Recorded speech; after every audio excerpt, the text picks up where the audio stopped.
atheists, agnostics, long-haired weirdos, short-haired weirdos, vandals, hooligans. The government, hug the government, love the government, hug the government, love the government, hug the government. Welcome to The Politics Guys, a place for bipartisan, rational, and civil debate on American politics and policy. I'm Northern Kentucky University political scientist Michael Baranowski. Every once in a while, after we record an episode of the podcast, events overtake us. That happened in, well, the biggest way I can remember in all the years we've been doing this last week, when on Sunday, President Biden announced his abandonment of his re-election effort. Now, we thought we'd gotten ahead of things by releasing our generally midweek episode on Sunday morning, but President Biden kind of beat us to the punch, or it came close enough to make that episode of questionable utility. I guess at least the first part of it, in which Jay and I focus on the Democrats' attempts to push President Biden out. And so because of that, what we're doing is we are releasing another episode with the rest of what we had recorded. Patreon supporters get the entire thing. But I felt that since what you were getting as non-supporters wasn't really much of anything given what had happened, that I owed you a little bit more.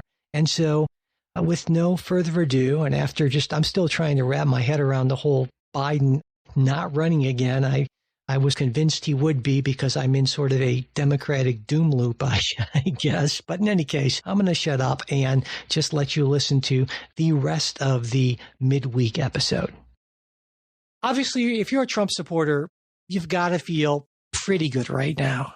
You know, the failed assassination attempt, right? Trump's impressive response, the convention, the conquering hero nominated, whatever, the whole. But anyway, and to top it all off, the classified documents case against him is dismissed by Judge Eileen Cannon. And I think the dismissal was seen by some people, maybe even by a lot of people, as surprising.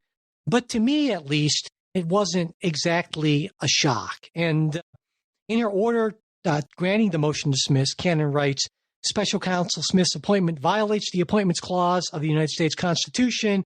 She found that none of the statutes that the government cited as giving Attorney General Garland the authority to appoint a special counsel did, in fact, confer that authority. And for those of you who don't have the Appointments Clause committed to memory, it's probably everyone, it calls for presidential appointments of top government officials with Senate approval, but it allows Congress to vest the appointment of inferior officers in the president, courts of law, or heads of departments. Now, again, Congress does have to vest those appointments. So, and that is a key part of that. So the government's going to appeal this decision to the 11th Circuit. I think it's fair to say that no matter how that plays out, there's a good chance that the Supreme Court may end up ruling on this. And so, Jay, I said I wasn't really surprised by this ruling. What was your response to it? Both, I guess, in terms of whether or not you were surprised, as well as how likely you think it is to stand up on appeal. I wasn't, I'll tell you, I was taken by surprise, not so much by the decision, by the arguments when this came up a couple months ago, right? Because it's just an issue that I hadn't been looking at, and I don't think many people had been looking at. They've been looking rather at the merits of the case rather than whether Smith was properly appointed. But not Clarence Thomas. Those That's right. Yeah, I think Judge Cannon gets it right. And her order is 93 pages long and is sort of comprehensive and goes through, here's all the different kind of routes that, you could take to have a constitutionally appointed special counsel. But this ain't one of them. And I find it pretty persuasive. I think it holds up on appeal. I think you're right. It probably does go to the Supreme Court because it really ought to. But it comes down to, this is much less than, say, the Trump immunity decision, which kind of delved into really constitutional analysis of separation of powers. This is kind of a straight ahead, what do the statutes say? And I think they say that, look, he wasn't appointed either as superior or inferior officer. And that's where we are. So, well, I think there are a lot of take a whole lot of heat for this, but I'd say to people, look, read the briefs, read the opinion, and see what you think. Except this doesn't happen in a vacuum. I think this is.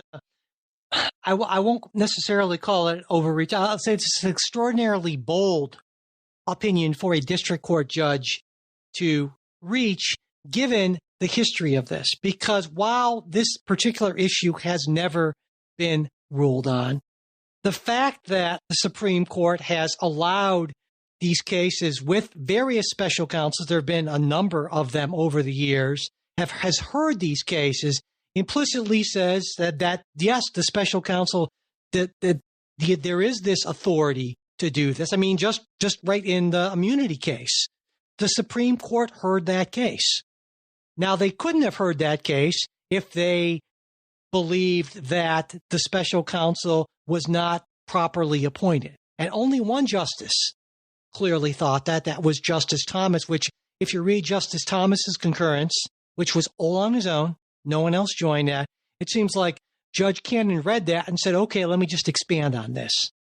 But the fact of the matter is that multiple courts over many, many decades have allowed these cases to go through, means that she is breaking with quite a bit of precedent here. She just basically ignored what higher courts have said over a number of years. And that's a pretty, I'm not saying that it's not necessarily wrong, but it's pretty judicially activist there. Well, there's one thing that is, you would say, ignoring precedent, but it's only precedent if the issue is raised and examined. And I think she does a pretty good job walking through, and there's a lot of the saying, look, here's why this is different. Here's why Patrick Fitzgerald was different. Here's why the Nixon prosecutions were different. And pointing out, in those cases, you had sometimes people who were active Justice Department employees. You had folks who were appointed under a statute. You had folks who were confirmed by the Senate. And just because the court takes a case, isn't that in and of itself isn't the precedent setting if that issue wasn't set up. Likewise, the immunity case, no one really argued that. Thomas did it on its own. That's why it's concurrence. He's saying, look, I concur in the judgment, but you know what? I'd even would have found this. But that's my point, is that you can talk about all those other special prosecutors. That's what I'm saying. That's not ignoring precedent. Well, I mean, okay, you're right. Technically, it's not sort of ignoring direct precedent because the Supreme Court has never specifically ruled on this issue. But when it comes to the issue of whether or not a case can even be brought in the first case, if you allow a case to go forward, then you are in effect indicating very clearly the authority of the person bringing the case to do so. Right. And I would say two things. One, I think she distinguishes those situations in the order from what's going on here. And second, the point is, well, those cases were an error. They probably shouldn't have done that. Nobody raised it. Even and the one, it's not the court's job typically to raise issues that aren't raised by the parties. Even the case last month, not even a month ago, with the exact same special prosecutor. You see what I'm saying? I mean, so you can say, well, okay, these other situations were different, but this is the exact same guy. So, I mean, the exact same. So I think that logic kind of falls apart there. So let me be clear here. I think that on just the law itself and on the appointment clause itself, I don't think that her argument is ridiculous or too far out there. I didn't think that Thomas's concurrence was too far out there. I read this now.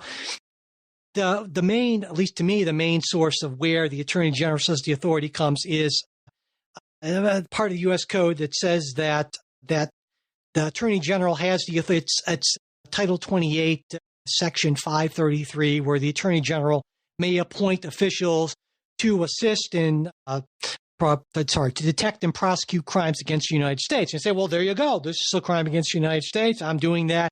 I can point to the specific thing. And then in addressing this, Judge Cannon uses one of the phrases I know you love. It's used all the time in the law, I think, at least among conservatives, is that Congress does not hide elephants in mouse holes. You like that one, right? That's they sure don't. Ones. And the point that Cannon raises, a number of others raise, is that, well, this is on a section of the U.S. Code that relates to the FBI and not to U.S. attorneys, and so it's a different kind of thing. And I'm saying that's not a bad argument. That's a reasonable argument to raise. But given the context, it feels a lot less reasonable, especially given that there was a case with that exact same person, Jack Smith, that the court heard. So in the end, I'm not saying that she's wrong. I definitely have come to the belief that Judge Cannon is just out of her depth on this case. And I don't know if Jack Smith is going to ask that she be removed from the case, but given the fact that the 11th Circuit has already smacked her down in a big way, in a pretty strong way, a couple of times through this, I'm not saying she's incompetent. Boy, this is a big case for an awfully inexperienced district court judge, and I do not think she has done the best job, certainly, of it. It would have been better handled. Which of going through the 93 pages of her order, which part of it do you think she gets wrong?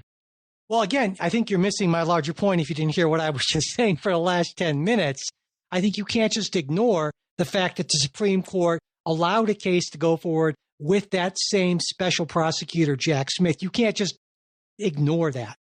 And I'm telling you, as a matter of law, yes, you can. Okay. Well, I think I mean, if someone didn't raise it, yeah. I mean, there's no holding out there saying that you have to follow this. And yeah, and I'm not. If an issue isn't raised, you can't just say, no. Look, I think it's what would be called it's not controlling, but it may be persuasive, right? That you can say, listen, in this case, it falls sort of to a history of this case. And as I said, the fact that some other court got it wrong isn't controlling on her. There's no precedent where the court says, yes, this is Jack Smith was properly appointed. Sure. I'm not saying that Judge Cannon can't rule whatever she wants.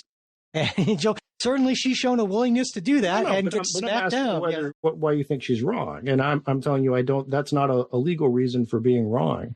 I don't. In fact, I think the legal reason to be wrong might be saying, listen, I looked at the statutes and I don't think the special prosecutor was properly appointed. But in other cases where nobody really argued that, they let it slide. So I'm going to, just assume that he was properly appointed. That would be the I think improper legal step to take. Yeah, I think that I think that it's just a pretty significant judicial overreach, and I get it. She's kind of in the Thomas vein on this. It's just like, well, let's just do whatever the hell I want. I'll stick to what I think the text is, and to hell with what anyone else has done, and let the chips fall where they may. And I think that is. I get that, but no one else has done anything, and that's I understand what you're saying. I understand that no court has actually ruled specifically on this, which gives her the sort of opportunity to rule on this in a way that if the issue had been specifically one of the questions raised for the Supreme Court and they had said, yes, under the appointments clause, he can be appointed. I get that. I get what you're saying. So I'm not saying what she's doing is wrong, flat out wrong as a matter of law. I just think it's reckless overreach, which is a different thing. And I expect she'll be overturned by the 11th Circuit again, and that will be appealed to the Supreme Court, and probably none of this will be worked out by the time the election comes around, would be my guess. Certainly not. Yeah. No, certainly not. There we go. All right, well, let's move on to some other.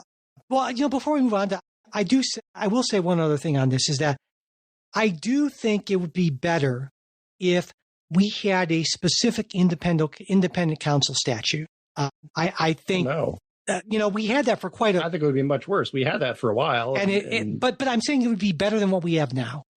I think that way it clearly gives that congressional authority, because right now I think it's arguable, right? Because they say, well, yeah, there's the authority, but it's in this section about the FBI.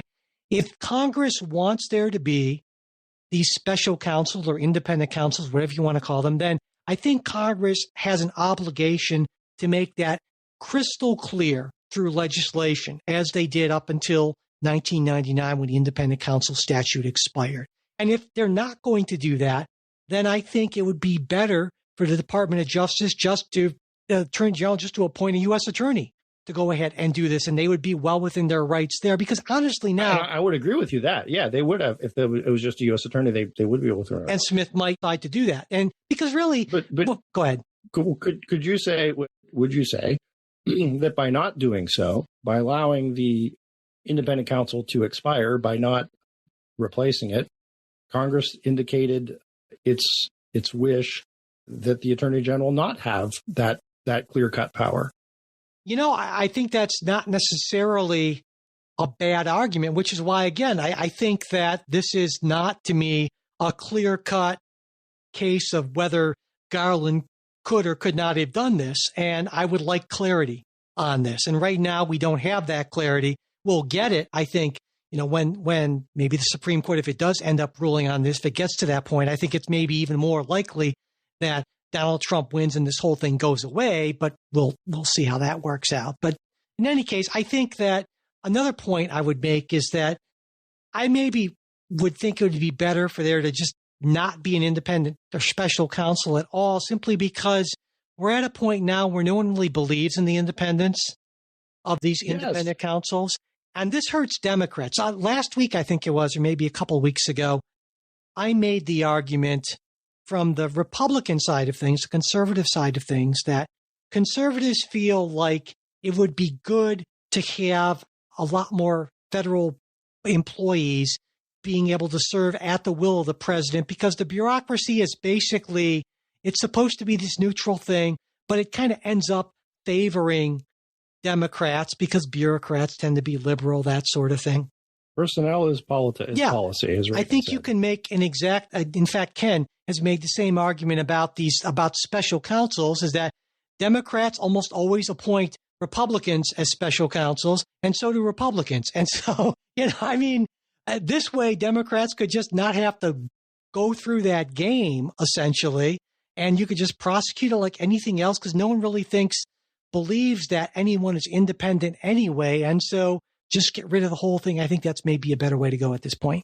I think I made that same point to Justin last week when we talked about unitary executive. Yeah, and so maybe that's not a bad point. Yeah, so no, I agree with you. If you want to do that, then do it honestly. And there can be political blowback from that, and you let the chips fall where they may. Yeah, and like I said, but you're being honest about it. Yeah, and I think for Democrats, this way they won't have to feel like, well, if I'm a Democratic Attorney General, I have to appoint kind of a Republican guy. Republicans have never felt that way, so why should Democrats? I think that levels the playing field in that same kind of way. So I'm thinking back of various special counsels and independent counsels. Yeah, they've all been. I mean, Ken and I talked about this, and at first, I didn't. When he said that they've all been Republican or Republican affiliated, Floyd Abrams, to the extent that in the post Watergate era, when we had this kind of thing, they've all been that. And there wasn't really any of this before Watergate. Yeah, and sure enough, I looked back and he was absolutely right on that. I was actually kind of surprised by that because I wasn't sure that was correct. But in any case, so yeah, I think that would be good for that reason as well. Let's end on another core thing. This last week, U.S. Senator Robert Menendez was found guilty on all counts in his federal corruption trial. And the counts included, bribery, there's extortion, wire fraud, obstruction of justice, acting as a foreign agent of the Egyptian government. And he's going to appeal. And what to me is interesting about this case is not, he sure does seem to be awfully corrupt, the whole gold bars and stacks of money and all that kind of stuff. But his appeal, the grounds, at least one of the grounds, is kind of interesting to me because his attorneys are arguing that some of the most compelling evidence against Menendez was improperly admitted because it relates to his official legislative duties and therefore it's protected under the Constitution's speech or debate clause. And therefore, in other words, the judge allowed inadmissible evidence to come in. And so I thought that was an interesting argument, especially given that it seems like we have a Supreme Court, if you kind of read into the immunity argument and Trump, different thing. But certainly on the executive side, they seem to be amenable to those sort of arguments when it comes to executive immunity and privilege. And there are maybe some similarities here. And so I was wondering what you thought about that. I think it's a silly argument. I think it goes nowhere. Okay, really? Well, why is that? Well, look, I think there's something fundamentally different about being executive immunity. One, because it sort of doesn't make sense from, again, either you're the executive or you're not the executive. But from the speech and debate clause, I mean, has to do with speaking and debating on the floor of Congress. It's been extended beyond that, and rightfully so. But I don't see any way in which this necessarily to say that. I mean, it's similar to even if you wanted to say apply the same test and say there was maybe presumptive or a partial immunity. I don't think it gets past the sort of the laugh test, and second whether this is legitimate government purpose type test for speech and debate. So yeah, I don't know, because on the laugh test, and I would say the Court of Appeals would probably say, look, if this was admitted, it was harmless error. So I mean, on the laugh test issue, even when federal prosecutors were presenting their case, they really went out of their way. And listening to some of the reading over some of the testimony, it was pretty clear they were trying to sort of skirt that so it wouldn't be an issue on appeal. And they made for some kind of weird testimony about people and things who were or weren't mentioned, because I think actually I would disagree with you and say that some of that logic seems very similar. You can say, well, what's the point of the speech and debate clause? It's so that legislators can feel that in their official actions as members of Congress, they don't have to worry about being prosecuted from these things, so that it won't have this chilling effect on their ability to do their job as legislatures. And there's a real separation of powers issue, worried that the executive branch or judicial branch will go after them for these things. And so I'm not saying it's exactly the same, but it seems to me that there are enough similarities where federal prosecutors took it seriously at that level, and there might be enough doubt raised on that to at least give him some plausible grounds for appeal. Yeah, I mean, look, I think the prosecutors were just being cautious, and rightfully so. Yeah. If you can avoid putting something out there that might be an issue for appeal, even if it's a dumb issue for appeal, you avoid it. That said, I think this is still a dumb issue for appeal. It's a matter. It's sort of like, one couldn't argue that, listen, there's a taped conversation of me and my associates planning the bank robbery, and it's admitted into evidence, and you say, well, look, I got a First Amendment right of free speech to say whatever I want. You can't hold that against me. Well, no, this is, you're not being charged for your speech. Your speech is merely evidence related to some other crime. But except in the Trump immunity case, the court made exactly that argument. I mean, if Donald Trump is talking with his advisors about these things, that would be inadmissible. You can point to the actual official act, and you can point to the other party who may be offering the bribe, but you can't point to those conversations. That is inadmissible. And so I'm saying that this is a similar logic that you could extend to that through the speech or debate clause. I'm not saying that it should be, but I'm saying that based on the court's immunity ruling, that's not an unreasonable. I don't think that's so much of a stretch where it'd be laughed out of court. Okay. But you do. We'll see. I don't think he gets any traction on that because, again, the protections of the executive, the idea that you have a vigorous executive that was intended in the Constitution. I don't think that same thing plays out with a member of Congress to say all of their discussions are privileged. Yeah. But just to be clear, on the Supreme Court's decision in the immunity clause, I mean, they may have mentioned, the vigorous executive kind of thing, but they also talked a lot about the separation of powers issues, and those are very much in play here. How so? I guess let me walk me through how. Because if you have an executive branch, a Department of Justice that decides that they want to squelch, they want to try to control the actions of important legislatures like legislators, like Menendez certainly was, than holding over the threat of investigations, and we're going to just push into all of what you do in your private conversations with your staff and all that, and that can and will be used against you in a court of law when we try to go after you. That very much, as you are acting in your official legislative capacity, that very much gets at the heart of separation of powers. That's trying to prevent legislators from legislating, or potentially because the executive branch doesn't like the way. I mean, to me, it's very similar logic. Okay, but you don't see it. Okay, well, let's talk about. No, I'm saying legislators and presidents are treated differently under the Constitution. They absolutely are, but the separation of powers is the separation of powers. Right, but if you were to follow that logic, then legislators and presidents would not be treated differently under the Constitution. Well, I think they're treated differently in certain senses because of specific constitutional provisions, but I think that doesn't necessarily mean that something that is I think the similarity is that the court has shown that it is very concerned about one branch attempting to use its authority or stretch its authority in a way that improperly impinges on the ability of another branch to do its job. And that's the similar thing here. But anyway, so let me ask you this about the Menendez case. In the past, if a senator had been convicted of all these things, that senator would have resigned, right? I mean, that would be the expectations. It's happened more than a few times in the past. There's been talk that the Senate should expel Menendez. That's only happened 15 times in the past, and the last time it happened in 1862. 14 of those 15 were Civil War, supporting the Confederacy people. I'm wondering, do you think, Jay, that the right thing for the Senate to do would be to expel Menendez, or do you think it's just like, well, the election's coming up, he's not going to win anyway? He is running, I believe, as an independent, somewhere around 3 or 4% or something like that. I don't know. But what do you think? Oh, I think they should expel him. Yeah, me too.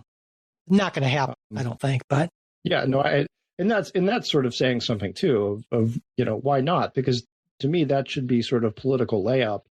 Yeah, to do right. It's not as if you're going to. Well, and it's also here's the thing. This is sort of the cold mathematics of all of it, right? The cold equations. It's the same thing that sunk Al Franken. Look, Al Franken came from a state where you can appoint some other Michigan senator who's going to be just as liberal as Al Franken. It's not a state you're really concerned about losing, and he's therefore expendable. And Menendez is in that same position, especially now that he's an independent polling it in the single digits. He's very expendable. Well, yeah. So they ought to expend him. Yes or no? I mean, well, Al Franken, you meant Minnesota, but say even more liberal states than Michigan. Minnesota, You said Michigan, but states up there to begin with M. I meant Minnesota. Yeah, I know. You know what I meant. But just wanted to be clear for listeners. But check the tape. I thought I said Minnesota. Nope, you said Michigan. But in any case, I think though, if you take, I was just talking with the president of Egypt, Mike. Anyway. Yeah. So, but when I look at the electoral implications, you wouldn't think there would be any.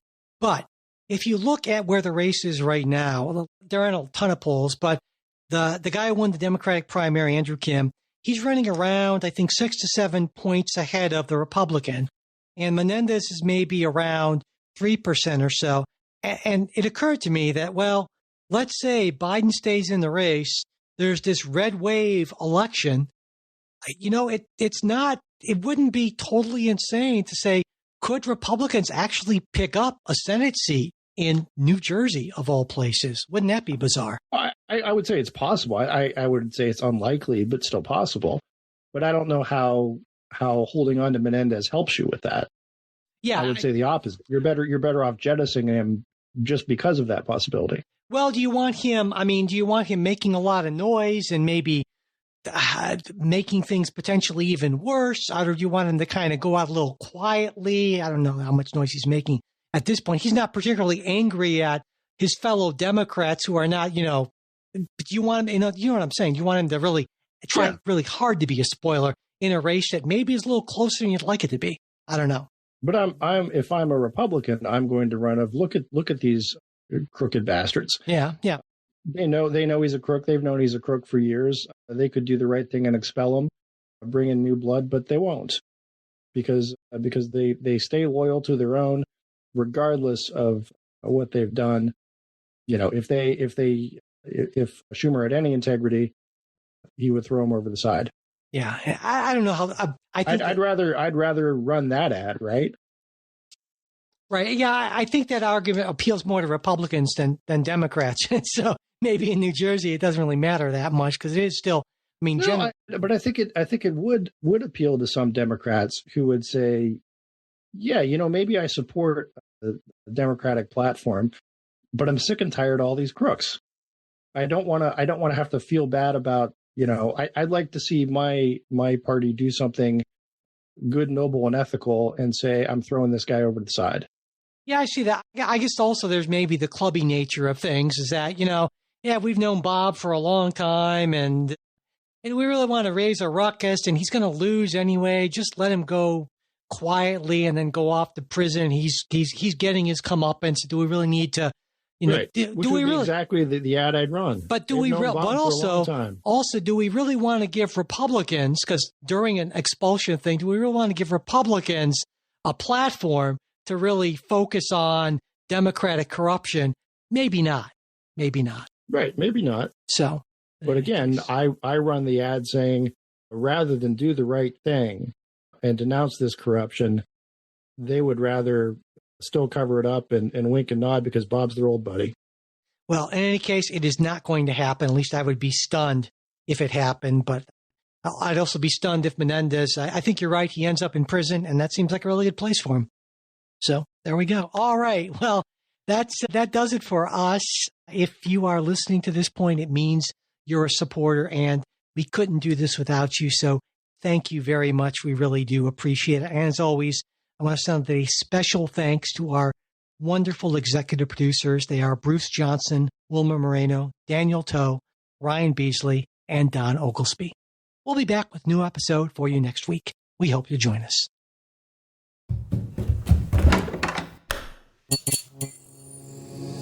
This podcast is part of the Democracy Group,